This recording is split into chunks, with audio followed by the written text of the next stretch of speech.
Welcome to Just the Worst Wrestling Podcast.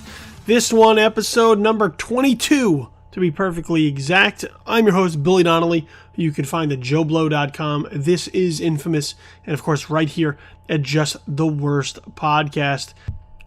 And look, this is not going to be an easy show to do this week. This one's going to be pretty tough, in fact. Maybe even incredibly emotional to do, as the brunt of this week's show will be spent talking about the news of Daniel Bryan and his retirement. Now, normally, what we do for this particular show, for the wrestling podcast, is every week we try to bring in somebody else, somebody new, to try and put some perspective on what's going on in the wrestling business, in the industry. Sort of break down some of the storylines, critique, if you will, what's happening on Raw or in TNA or Lucha Underground or Ring of Honor. Sometimes we have people within the industry and we get in their head and we talk about their experiences and whatnot as far as our conversations and interviews are concerned. But by and large, as of late, especially as we've been heading through the Royal Rumble and on the road to WrestleMania, been discussing at length how the shows are comprised, what the content looks like, whether or not it's a good direction for them heading towards WrestleMania 32, and the like. This week, however, I opted not to invite anybody onto the show. I opted to fly solo this particular week for this particular show. Especially upon the news of Daniel Bryan's retirement, because I felt like there was just something much more personal to say here in discussing this. I felt like, as a fan of his work, as a fan of sort of what he embodies and what he stands for, as a fan of what he came to represent, I feel that for myself, there was a lot that I just wanted to get out there into the world, into the podcast, get off my chest, and sort of discuss. And I already feel myself getting tight in the chest, getting a little bit misty up in the eyes, and I don't know that that's going to change for much of the rest of the show. There may be times where I feel the wave a-coming, and I'll do my best to maintain my composure, because nobody wants to hear a sloppy, snotty, just slobbering mess of a me go forth with the show. First of all, you won't be able to understand a word that I'm saying. It'll just sound a lot like that. So I'm going to see what I can do moving forward in order to maintain myself, to be collected. But this is a tough one. This one is a hard one to sort of come to terms with and move forward with, even though we've sort of felt like this day may be coming sooner rather than later, especially in recent months.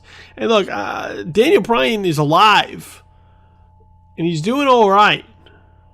So I don't want to move forward as if the guy died, because he didn't.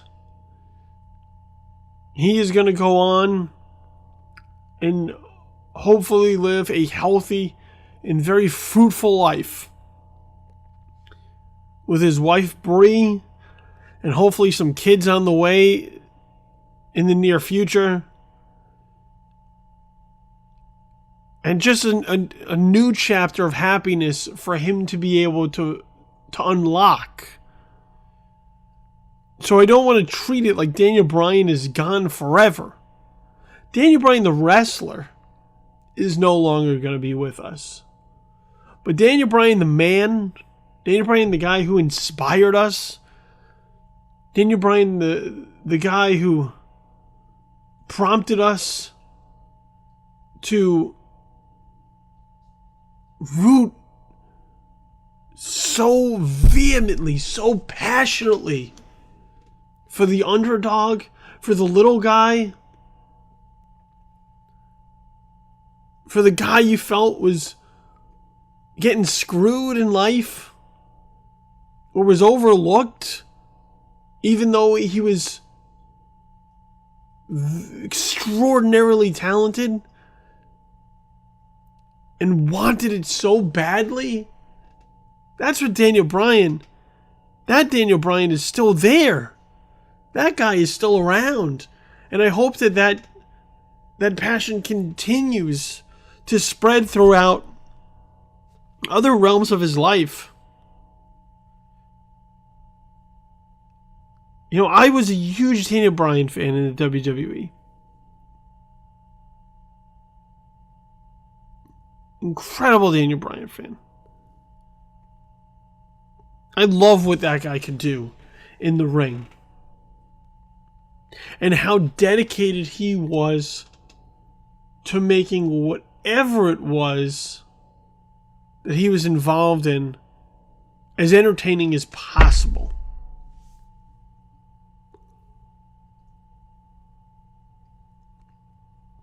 Now look, prior to the WWE, Daniel Bryan had been in professional wrestling for many, many years. Over a decade.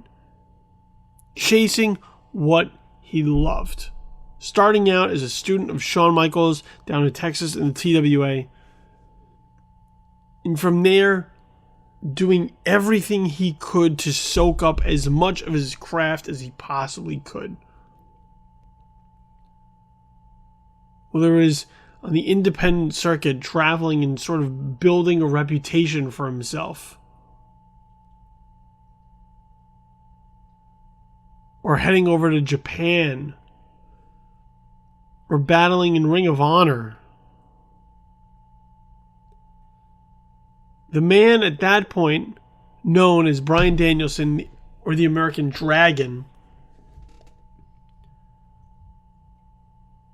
earned his keep, earned a name for himself,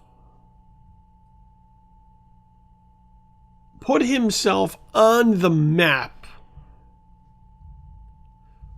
by working so incredibly hard for everything that he ever got. Daniel Bryan wasn't a guy who was ever given anything. Bryan was a guy who went out and earned your respect.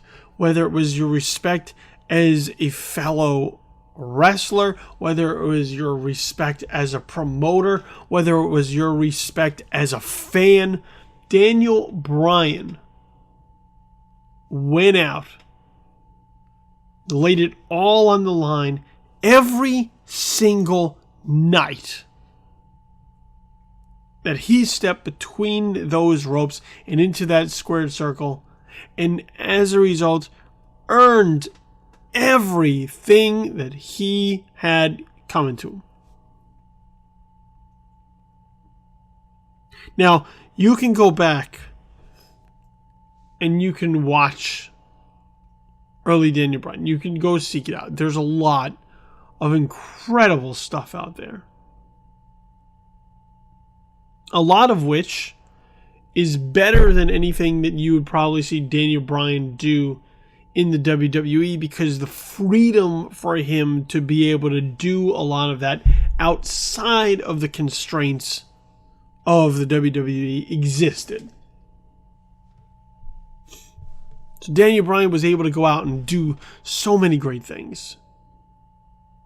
As far as just technical proficiency. Incredible guy to work in the ring and to watch in the ring. because he was able to do so much. He was so versatile in what he was able to do.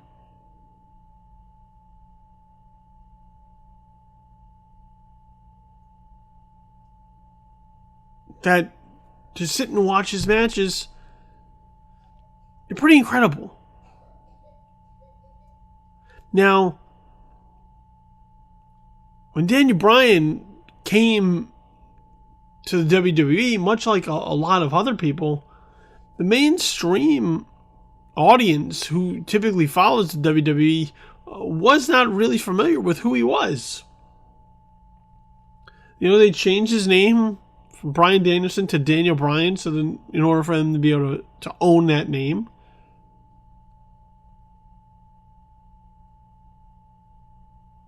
And they stuck him in NXT with a number of other competitors. And it was up to him to sort of sink or swim within the confines of the WWE and what at that time they were doing with NXT. NXT wasn't like it is now, or it was a full-blown developmental, or an opportunity for the WWE to go out and pluck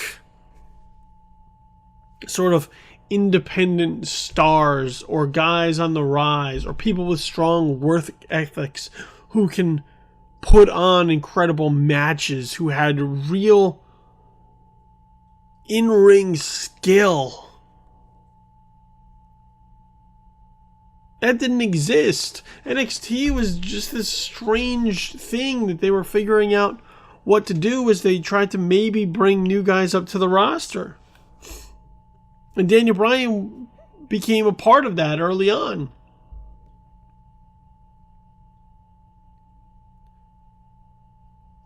And Daniel Bryan started to sort of carve a path in a number of ways. And a lot of it is credit to The Miz, who I always talk up as one of the best heels that the business has right now, in that in order for a babyface to really get over with the crowd, they need a foil working against them that the crowd can really hate, can really reject, and The Miz was that.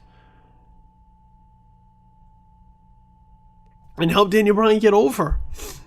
Help Daniel Bryan find his way. Find an in with the WWE Universe to begin to connect with him. And then, of course, there was the whole NXT takeover with the Nexus down in Miami, which the show I was at, absolutely destroying John Cena in the ring, in the ringside area. And Daniel Bryan went out and choked Justin Roberts, I believe, at the time, with his own necktie, and was let go from the company because of the violence that he brought to the situation, which they deemed to be too far. And because of that dismissal at the time, Daniel Bryan really became a darling of so many people, because they felt that he was unfairly cast out for doing what was asked of him. And that's really sort of where the love affair with Daniel Bryan began for a number of people. In once again feeling like this guy, who was really passionate about what he was doing, was being treated unfairly.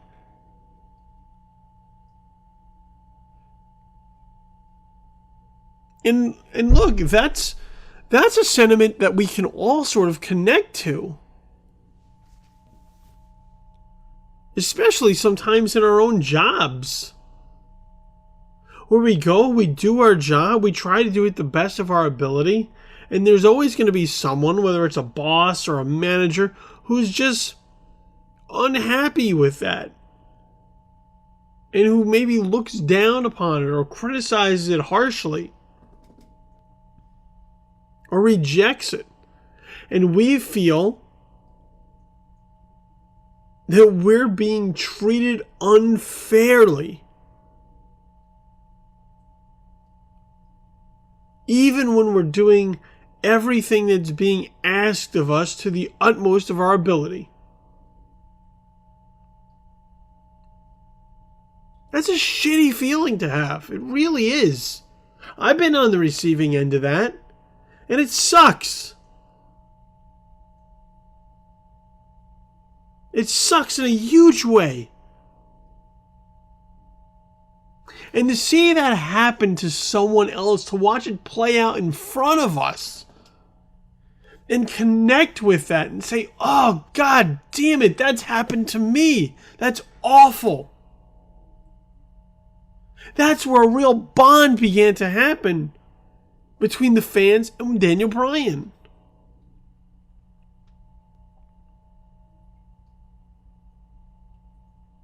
And Daniel Bryan has done so much with so very little in the WWE, getting over some of the most ridiculous things in the WWE that he had no business getting over.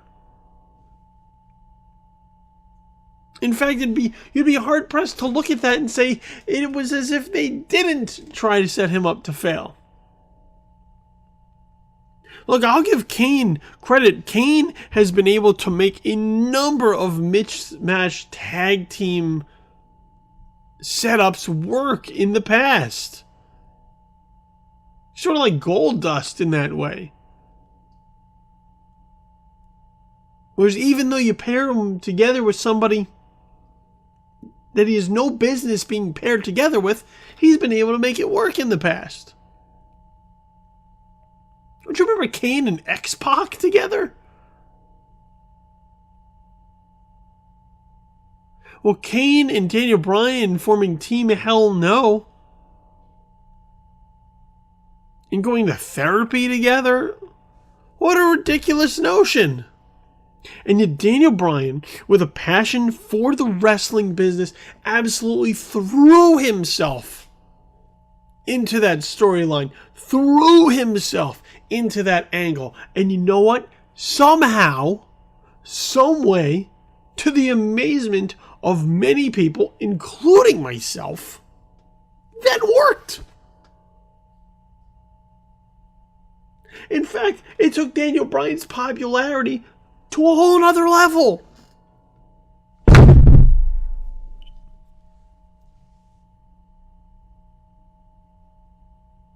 Daniel Bryan lost the World Heavyweight Championship at WrestleMania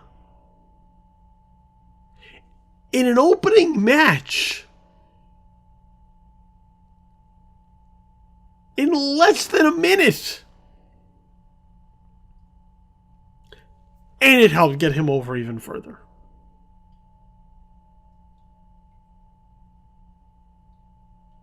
How is that possible? These are things that other people would look at and go, I don't know how to approach this. There's no way. How do I do this? But Daniel Bryan was able to make it work. Why? Because he believed in it. He believed in himself and he believed in the product and believed that if I just show the people how much I'm going to give to this, they'll respond.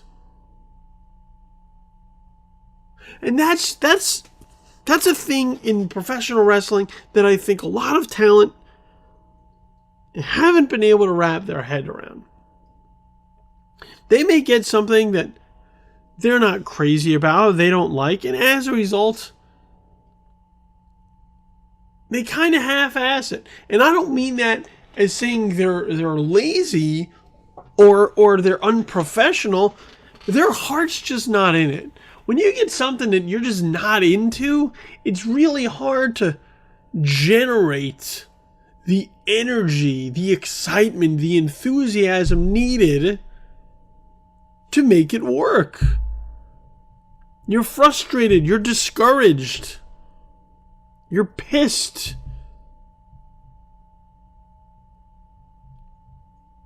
But Daniel Bryan was able to sort of push a lot of that aside and say, screw it. This is my shot. Let's make it work. Let me make the most out of this that I possibly can. And you know what? When the fans can just feel that, can feel the effort, the trying, they respond to it. They know when you're out there faking it. They know when you're out there not giving it your all. They know when you don't really believe in something. But even if Daniel Bryan didn't believe in something, you got the feeling that he did.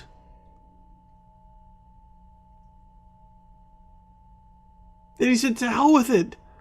I'll do what I can. And every time after time, his doing what he could reflected in the work he was doing. And once again, people responded to that. They loved that guy. Either they loved to hate him, or when they turned, they loved to love him. The whole yes and no chant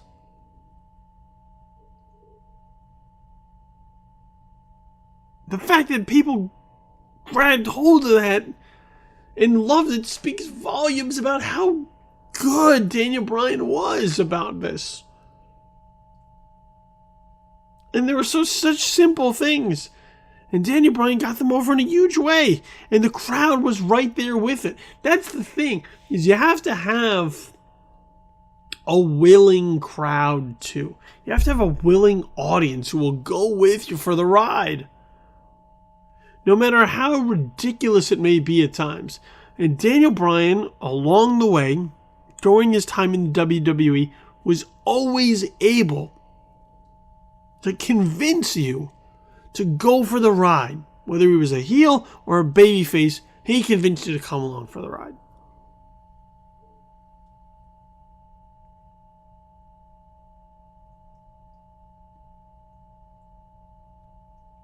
And that's really what made his ascent to main event and headline WrestleMania 30 all the more special. Because he wasn't even supposed to be there like that. He's spoken at length about this. That he was just supposed to have probably another match with Sheamus somewhere in the middle of the card, and that was going to be about it. And the fans said no. The fans said this guy deserves better than that.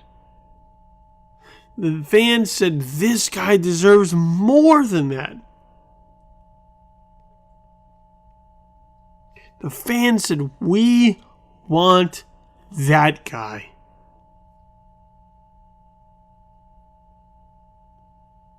The whole plan was for Batista to win the Royal Rumble, go on to WrestleMania, and fight Randy Orton for the title. With Batista returning. And the fans rejected it and said, we don't want someone coming back and being elevated towards that level. No offense to Batista or anything. Batista's a great guy, who I think was put into just a bad spot in that position. A bad spot with his return. But people looked at this, they saw a guy who had been there all the time, who was busting his ass and once again felt like he was not being recognized and said, please, please, please pay attention to that guy and recognize him for what he's doing.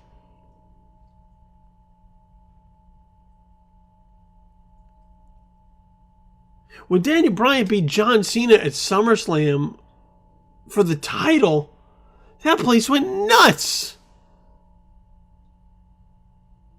Because it felt like we were turning a corner. It felt like the WWE was ready to get behind someone that the fans had gotten behind. And with Randy Orton coming and cashing in the Money in the Bank after the Triple H turn,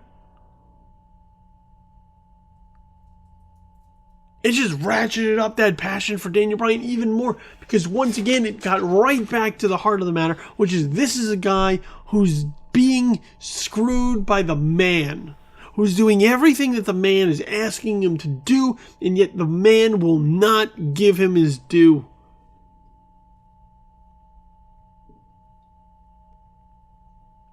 That's why the Royal Rumble wound up turning so sour.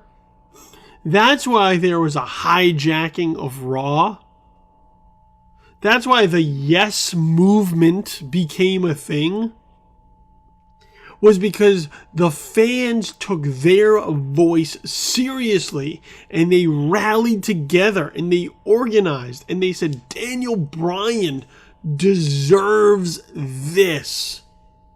He has earned this in our eyes. It doesn't matter what Vince McMahon thinks. It doesn't matter what Stephanie McMahon thinks. It doesn't matter with anybody back there as far as the creative writing team is concerned, what they think. It matters what we think. As paying customers, it matters what we think, and we don't want to be ignored anymore. We don't want to be fed these other WWE superstars who we don't respond to as well as we do Daniel Bryan. And why did we get to that point? How did we get to that point? Once again, respect.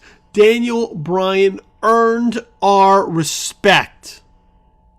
And we wanted to see that respect repaid back onto him.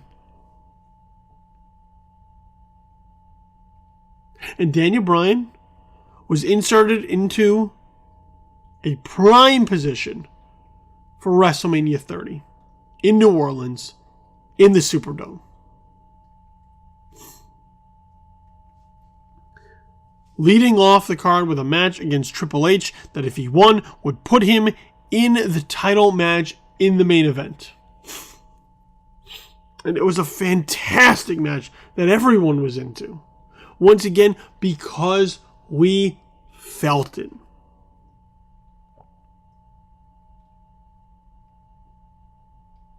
And there was once again that level of uncertainty that makes wrestling so dramatic at times. The idea that, are they going to screw him again?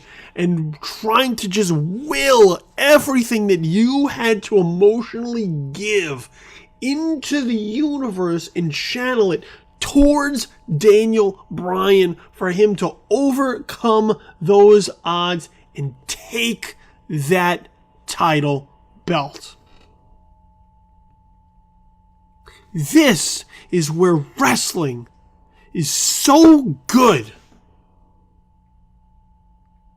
that even knowing that it's a work, even knowing that it's predetermined, you can't help yourself from getting so attached to these characters, so invested in the stories that they're telling,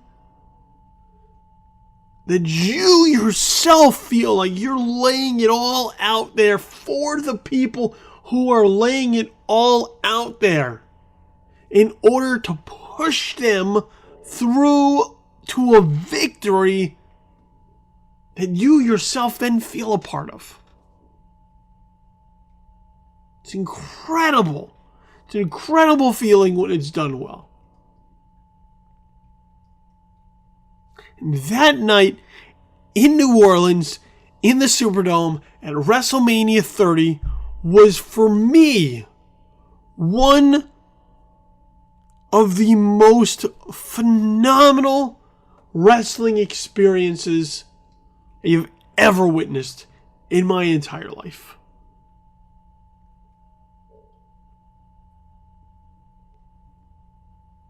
I was there in attendance at WrestleMania 30. And the energy throughout that dome was electric.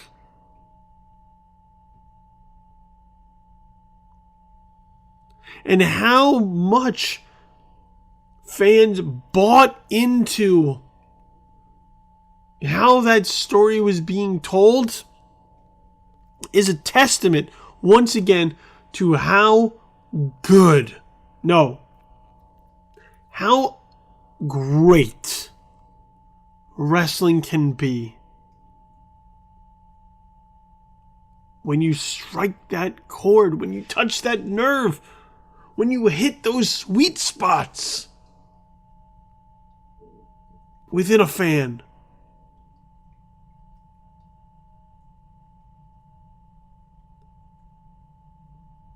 When Daniel Bryan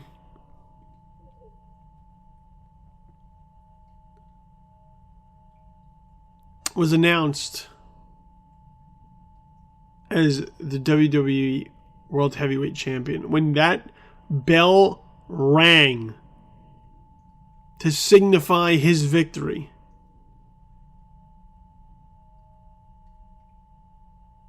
WrestleMania 30 erupted. They blew the roof off that place with a sound so loud, louder than anything I ever heard before, as far as hearing a collection of people cheering for something. I've never heard anything like that again.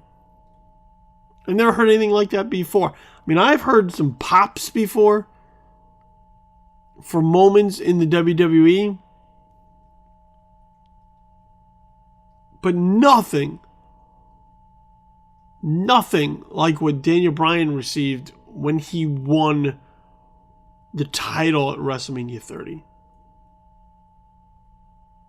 And it's a moment that I will always treasure. I've been to several WrestleManias before. I've been to Royal Rumbles and Survivor Series and Monday Night Raws and all sorts of shows. But for me, that moment at WrestleMania 30 was one of the sweetest I have ever witnessed at a wrestling event in my entire life. And it will always stick with me. And it's one of those things that I can always point to and say, that's why I was a part of the Yes movement. That's why I was such a Daniel Bryan fan. Because seeing him triumph against everyone trying to hold him back or knock him down, it's just an incredibly touching moment to see that guy finally get his due.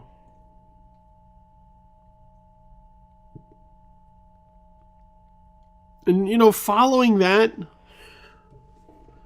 when Daniel Bryan had to deal with injury, that was tough because you felt like the train never really got rolling with him as the champion. And you hoped his recovery would come along smoothly, would go very well. And that he'd be back. He'd be able to sort of assume that spot at the top of the company once again to finally give the fans that guy that we'd been clamoring for.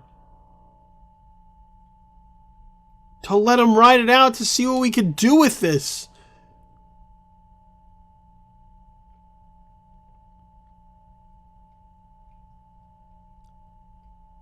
And for a while, he was out of the picture. We didn't forget him. We just wished he'd be back. Wish he'd be here with us again, giving us that underdog to root for. And after some time and some obstacles, Daniel Bryan was able to return. Was able to come back. Returned at the Royal Rumble in the Roman Reigns debacle, which wasn't Daniel Bryan's fault. It was a bad booking decision, but it once again just showed how much people loved this guy. And how badly we wanted to see him come back to the level he was at when he was forced to go away.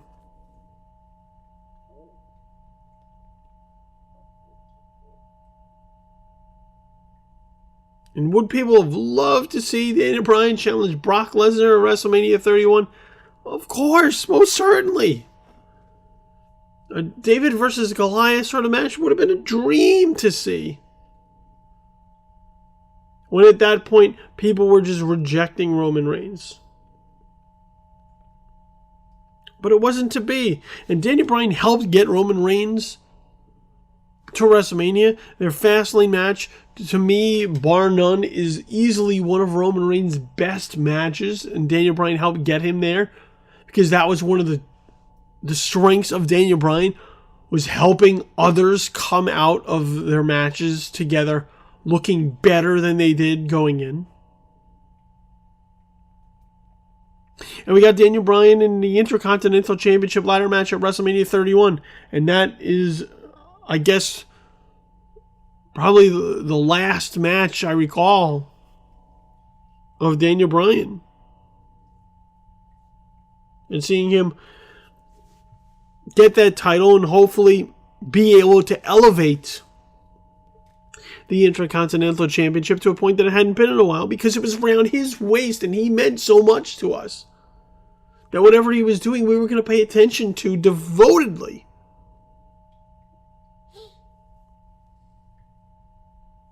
And then another injury happened.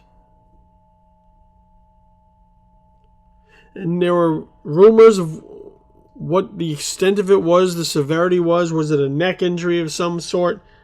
Sort of going back to what he had previously been dealing with. And it was then that we sort of learned that it was a concussion issue. And as someone who's really been sort of educating myself in the last couple of years on the effects of concussions and head trauma, particularly with how the NFL has been dealing with it, this has been a tremendous concern. And at that point, it became a tremendous concern of me dealing with and watching Daniel Bryan deal with it. Because the head is a delicate part of our body. And there can be long-standing ramifications if you're not treated properly or take your time to recover properly. And as much as I wanted Daniel Bryan to return to the ring, as much as I wanted to see Daniel Bryan inside the squared circle, competing again, doing what he loved again, doing what we loved him to do again, I never wanted Daniel Bryan to compromise his health. And I've said this for months and months and months and months and months, that I would absolutely give up the opportunity to watch Daniel Bryan wrestle again if I knew that it meant Daniel Bryan would be able to go on and live a healthy and fruitful life.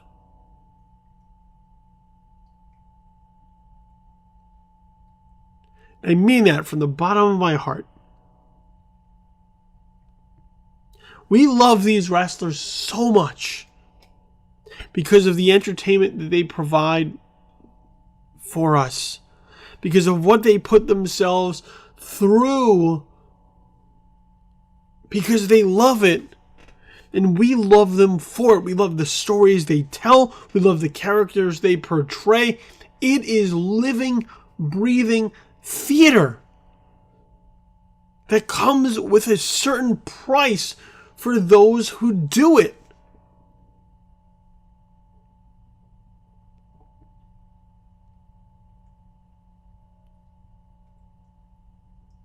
And in the end, we have to remember that it's entertainment. That it's a distraction from our lives, that it's something that we can just put ourselves into for some hours every week because it makes us feel good. And why would I want anyone who does that for me, for you, for anyone, to proceed in a manner that would be detrimental to their future, to their present, to their quality of life? I would never want that. And that's why, even as badly as I have wanted Daniel Bryan to be able to be cleared by doctors, to be able to return to active duty, I had sort of been coming to terms with the fact that it just might not be so. And so yesterday, after some rumors that Daniel Bryan might make an appearance on Monday Night Raw, considering that it was coming from Seattle in his home state of Washington,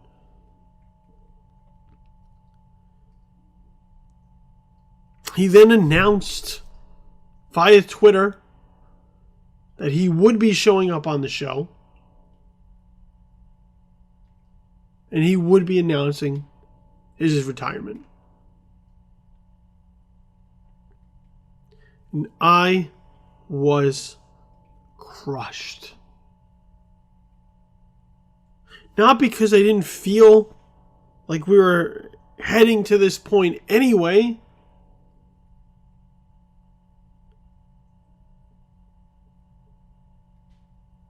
but because that time was finally here.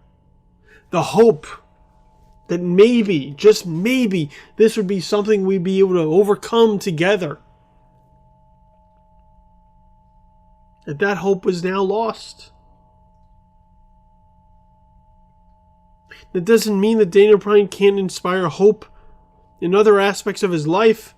It just meant that this particular chapter of his life that we had all shared together with him for so long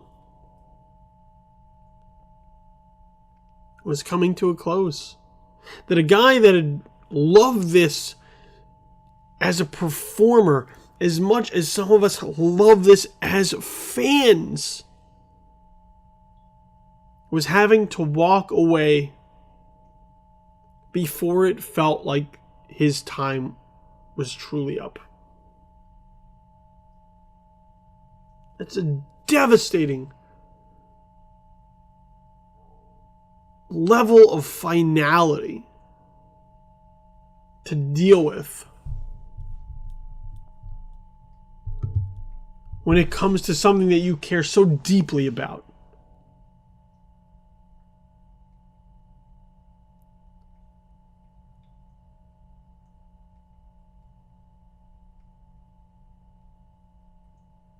And so I tuned into Raw like everyone else. And I watched the tributes that the WWE put forth for him throughout the night, which felt like a way of sort of lessening the blow of getting us to sort of find acceptance with what was going to happen before Daniel Bryan walked to the ring and took the microphone and said what he had to say. And as I sat on my couch and I watched Daniel Bryan be able to speak about his love for professional wrestling,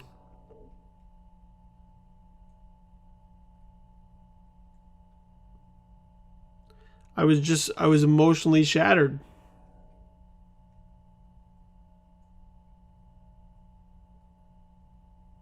This is a guy who loved this so much.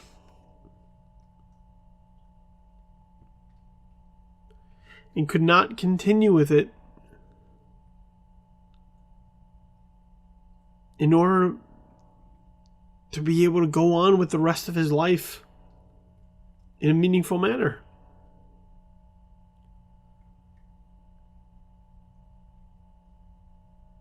How do you not be affected by that?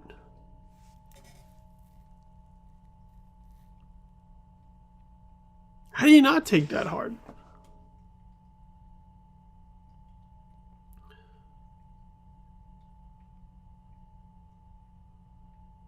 You know, it's we all would like to see the men and women that we love in the business of professional wrestling be able to go out on their own terms, but it doesn't always happen like that for everyone. You know, there was never a sense of watching Daniel Bryan that we were like, oh, we got to see his last match. His last match just kind of came and went.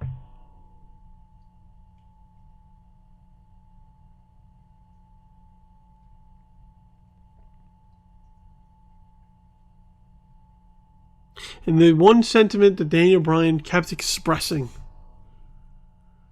throughout his speech was love. Actually, the two things. Love and gratitude.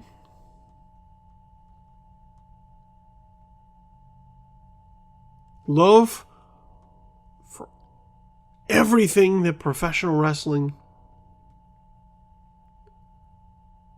has put on the table for him.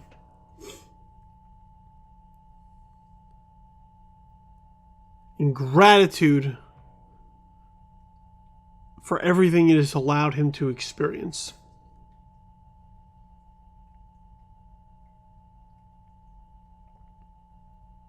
And with that said, I would like to express the same thing right back at Daniel Bryan. A love for Bryan Danielson, for the American Dragon, for Daniel Bryan.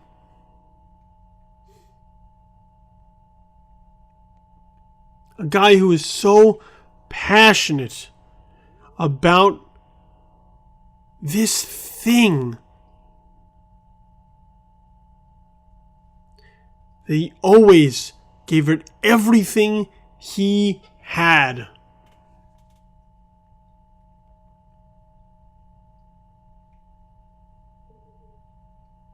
Further enabling us to show him the love he deserved and the respect that he earned. I love Daniel Bryan as a performer. I love Daniel Bryan, the man he showed he is. I love Daniel Bryan as an embodiment of passion, something that we should all strive to be in, loving something as much as he loved professional wrestling.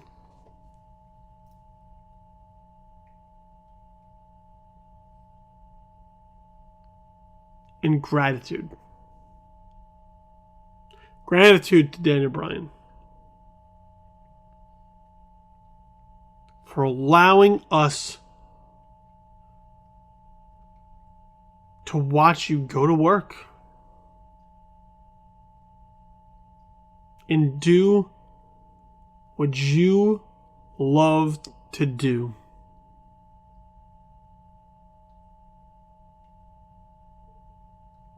And giving us something to root for.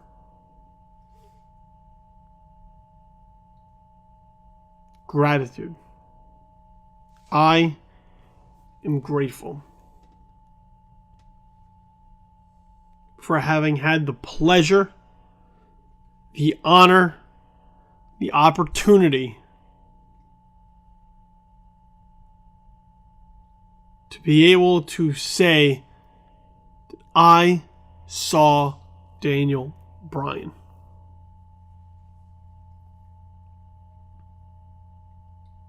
I thank you very much for that.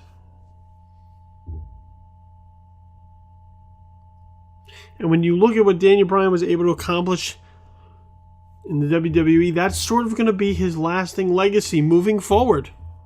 That Daniel Bryan was able to knock down doors for so many other people coming through and give the WWE reason to cast a second glance at wrestlers like Sami Zayn or Kevin Owens or Austin Aries or Shinsuke Nakamura.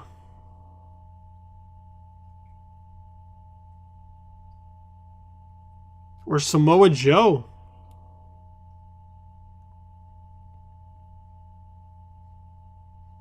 Guys who had traveled the world to try and always be better.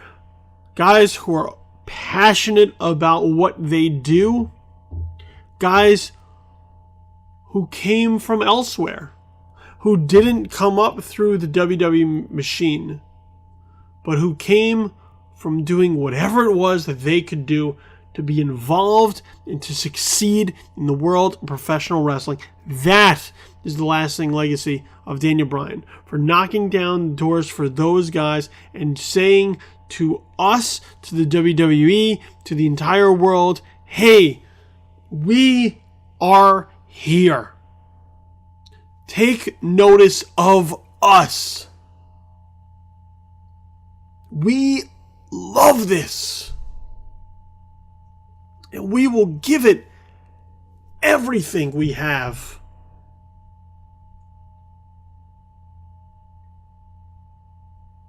We can find success here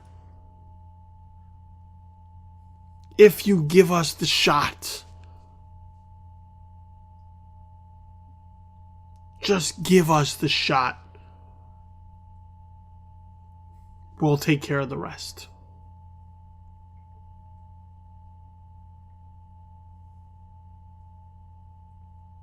That's what Daniel Bryan was able to do in his short time in the WWE.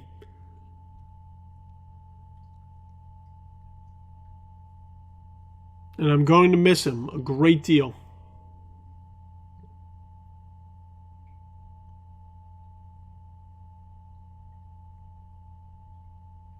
But I wish him nothing but the best moving forward.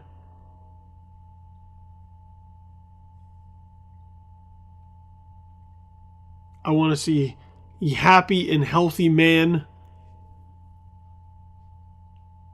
that is able to enjoy his family and find a good quality of life moving forward. And while I know this was a tough thing for him to have to do,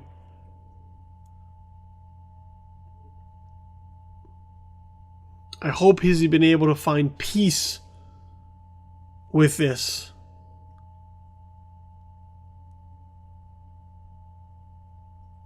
After going through all the emotions leading up to this, I hope he's been able to find peace with this.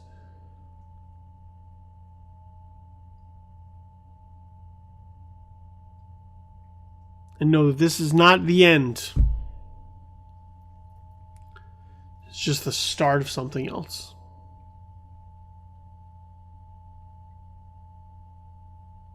Really emotional night. I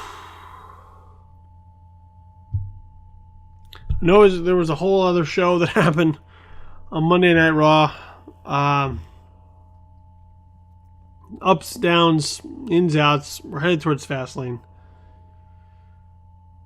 But I think I'm too spent to really get into some of that. Some good stuff, some bad stuff. We can touch a little bit upon it next week on the show. But I think much as Monday Night Raw wanted to do with putting most of the focus on Daniel Bryan, I will do the same for this show and sort of leave giving him the due that he earned and the love I have for him. So I want to thank everybody for listening to this particular show. Please, by all means, follow all of our various social media platforms. On Twitter, you can follow us at JTW Podcast. That's the official handle for Just the Worst Podcast. Also at Tis Infamous, TIS Infamous. That's the official This Is Infamous Twitter handle. You can follow me there for all my random musings and streams of consciousness at Infamous Kid on Twitter. Over at Facebook, facebook.com/Just the Worst Podcast, facebook.com/Tis Infamous, and facebook.com/Bully the Kid. All the podcasts can be found right now at soundcloud.com. That's soundcloud.com/Just the Worst Podcast, and that's where you'll find all of our various shows and episodes, so head on over there and grab them. Also, if you have the SoundCloud app on your mobile device, you can listen to the show anytime there. It'll be right in your pocket, and you can stream it there anytime you want. So for all our latest shows, you'll also get notifications when we post anything up new. All the podcasts will be going up at the newly being rebuilt. We're in the process of retooling. This is infamous.com, so in the future you'll be able to find them all there, as well as your RSS, iTunes, Stitcher feeds. They'll all be set up for subscriptions. So I know I've said in the past we've been working on it. We're really sort of putting hammer to nail right now in order to get a lot of that stuff set. So once again, keep an eye on that. I'll keep you posted once we're ready to go with that relaunch, and you'll be able to find a lot of stuff there as well.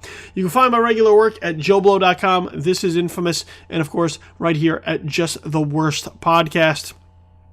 And I'll be back next week talking more wrestling, whatever else is going on. We'll have something new to talk about with somebody else, I'm sure, at the time. But for this week, flying solo, so I can give Daniel Bryan the proper tribute that he deserves. This has been Just the Worst Wrestling Podcast, episode number 22. I have been your host, Billy Donnelly. Make sure you hit those ropes hard and kick out before the count of 3. Because, that's just what you got to do. I'll see you next week. Have yourself a pleasant immediate future. I'm out for now. Peace.